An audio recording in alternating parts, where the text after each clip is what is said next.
Kita ke informasi lainnya, bisa sejumlah penjuru di salah satu kota di India berubah menjadi kuning. Ini karena warga setempat melemparkan kunyit pada festival Haldi.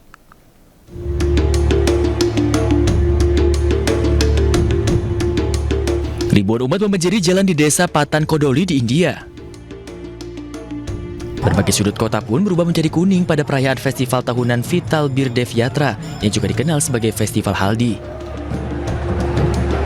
Para jamaah saling melempar bubuk kunyit, menari mengikuti irama tabuhan drum untuk menghormati Vital Birdev Maharaj yang merupakan inkarnasi Dewa Siwa.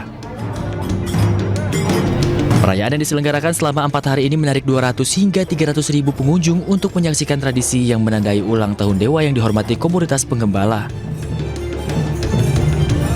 Puncak acara festival ini adalah kedatangan Sri Kelobaraja Bawak Bode yang merupakan seorang suci atau baba yang berjalan kaki selama 17 hari. Pada hari kedua, sang baba memasuki kuil Sri Vital Birdev, tempat ia menari mengikuti irama drum dan menyampaikan ramalan tentang cuaca dan panen tahun mendatang. Perayaan berakhir pada hari keempat, saat sang baba memulai perjalanan pulang. Usai gencatan senjata antara Hamas dan Israel tercapai, tentara Israel menyisir sejumlah rumah ibadah di Palestina. Salah satunya Masjid Al-Hijrah yang berada di Beit Hanina, Yerusalem Timur.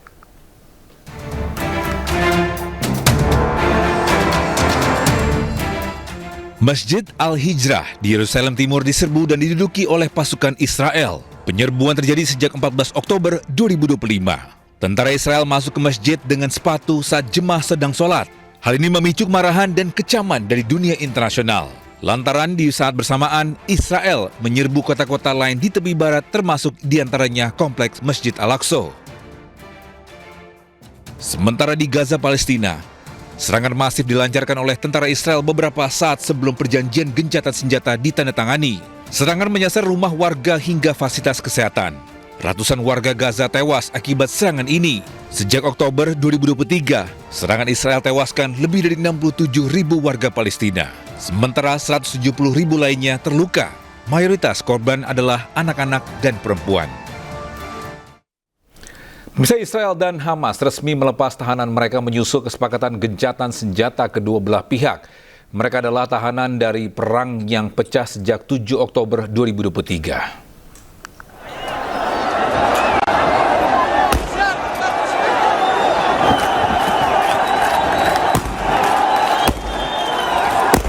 Israel dan Hamas resmi melepas tahanan mereka menyusul kesepakatan gencatan senjata kedua belah pihak.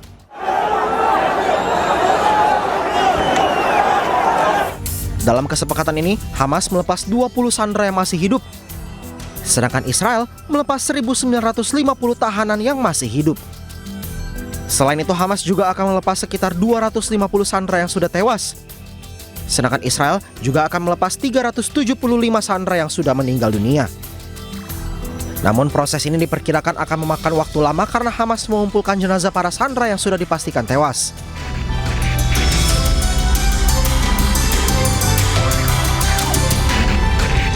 Para sandera ini dibebaskan dari total 250 orang yang disandera Hamas.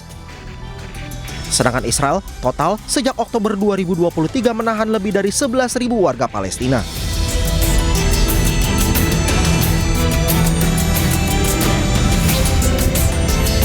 Pertukaran sandera dan tahanan ini diharapkan menjadi akhir dari perang yang sudah berkecamuk sejak Oktober 2023 dan menewaskan sekitar 68.000 jiwa.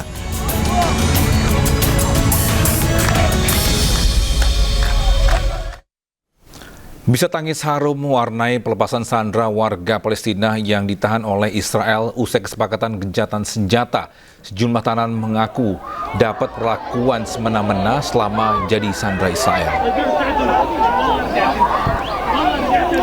Ya, tangis haru mewarnai pertemuan anak dan orang tuanya yang lama tidak bertemu karena ayahnya menjadi tahanan Israel.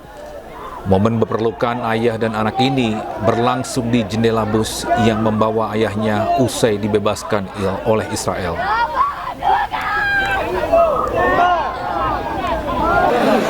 Ya, sementara itu seorang pria tidak kuasa menahan tangis saat dikabari bahwa anak dan istrinya tewas saat dirinya ditahan di Israel.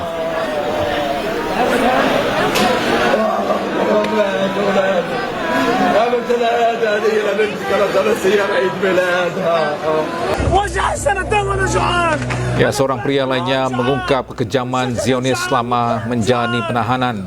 Dirinya menyebut 2 tahun ditahan mendapat perlakuan semena-mena oleh tentara Israel.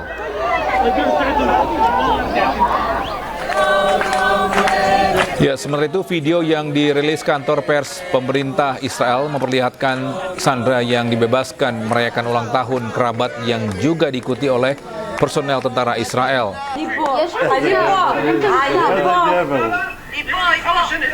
Ya, sementara itu di video lain menampilkan keluarga Sandra yang melakukan panggilan video dengan Sandra yang dibebaskan. Pembebasan ini merupakan bagian dari perjanjian antara Israel dan Hamas.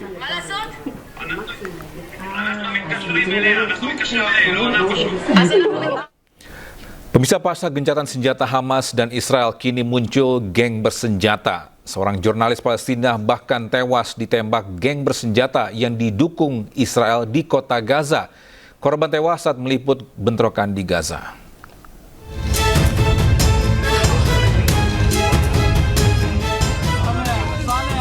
Jurnalis Palestina bernama Saleh Al-Jafarawi meninggal dalam bentrokan di kota Gaza. Saleh tewas beberapa hari setelah Israel dan Hamas mencapai kesepakatan gencatan senjata di jalur Gaza. Korban yang masih berusia 28 tahun ini ditembak saat meliput bentrokan di kawasan Sabra di kota Gaza. Video akan wasiat Saleh pun viral. Warga dan rekan-rekan jurnalis mengetahui Saleh tewas. ما تصير المقاومة لحالها لأنه عزتنا في المقاومة وكرامتنا في المقاومة وحريتنا في المقاومة وإذا إحنا بدنا نسيب المقاومة فما حد حيقف معها فأيوة تسيبوها وضلكم اعملوا عني عمل خير اعملوا عني عمل خير مثلا حط لك أنت حلة كبير مثلا أعمل لك سقيا أعمل لك إيش يا زلمة بدل ما أنت قاعد.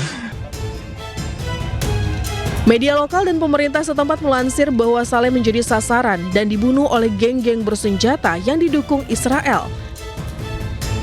Menurut pengamat Timur Tengah, Dina Sulaiman menegaskan bahwa di Gaza banyak geng bersenjata yang didanai Israel sebagai perpanjangan tangan serangan Israel setelah gencatan senjata dengan Hamas. Saya pikir mereka saat ini menjadi perpanjangan tangannya Israel untuk menyerang orang Gaza. Jadi kan sekarang sudah ada gencatan senjata, Israel dilarang untuk menyerang warga Gaza lagi. Tapi terlihat ini ya justru ketika warga Gaza sedang bersyukur, sedang bergembira karena ada gencatan senjata, karena Israel berjanji untuk menghentikan serangan, ternyata yang melakukan serangan malah milisi-milisi yang didukung oleh Israel ini. Jadi saya pikir ini memang taktik yang sangat jahat dari Israel. Mereka menggunakan proxy menggunakan perpanjangan tangan untuk terus mengganggu dan membunuh orang-orang di Gaza. Okay. Dan kalau kita bicara soal bagaimana situasinya dikaitkan dengan gencatan senjata, nah ini juga memang betul ya menambah kisruh situasi saya pikir. Saleh diketahui merupakan jurnalis perang yang meliput kerusakan parah di lingkungan Sabra menyusul penarikan pasukan Israel. Pemirsa, kontingen Israel dipastikan tidak bisa tampil di Jakarta. Pengadilan Arbitrase Olahraga CAS menolak dunia permohonan yang diajukan Federasi Senam Israel dalam kejuaraan senam dunia.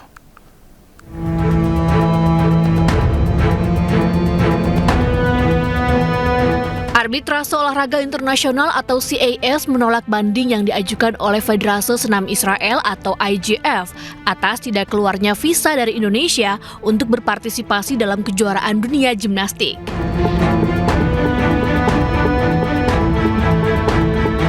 Hal ini disampaikan oleh Court of Arbitration for Sport dalam website resminya. Dengan begitu, dipastikan Israel tidak bisa ikut kejuaraan dunia gimnastik yang digelar di Indonesia Arena Senayan mulai Minggu 19 Oktober nanti. Rencana kehadiran kontingen Israel dalam ajang World Artistic Gymnastics Championship 2025 di Jakarta ditolak warga di tanah air. termasuk Gubernur Jakarta Pramono Anung. Dengan tegas, Pramono meminta agar visa untuk tim atlet Israel tidak diterbitkan sama sekali. Ia mengingatkan jika kehadiran kontingen Israel di tengah konflik yang masih berlangsung di Gaza, Palestina, hanya akan menimbulkan reaksi negatif dari masyarakat Indonesia. Nggak ada manfaatnya dalam kondisi seperti ini, ada atlet, apalagi atlet gimnastik ya, itu bertanding di Jakarta dan pasti akan menyulut, membangkitkan kemarahan publik dalam kondisi yang seperti ini. Sementara itu, Ketua Komite Olimpiade Indonesia Raja Sapta Oktohari menyampaikan bahwa Presiden Federasi Senam Internasional Morinari Watanabe sudah menyampaikan secara resmi mendukung keputusan Indonesia. Presiden Watanabe juga sudah menyampaikan langsung kepada saya bahwa sepenuhnya keluarga besar FIG mendukung semua keputusan yang diambil oleh pemerintah Indonesia. Sehingga insya Allah atas dukungan dari semua pihak, kita akan sama-sama nanti menjadi saksi sejarah untuk pertama kali kejuaraan dunia World Championship Gimnastik bisa terlaksana dengan baik di Jakarta. Kejuaraan dunia senam artistik ini akan digelar di Indonesia untuk pertama kalinya di Jakarta pada tanggal 19 hingga 25 Oktober 2025 di Indonesia Arena GBK. Tim Liputan iNews melaporkan.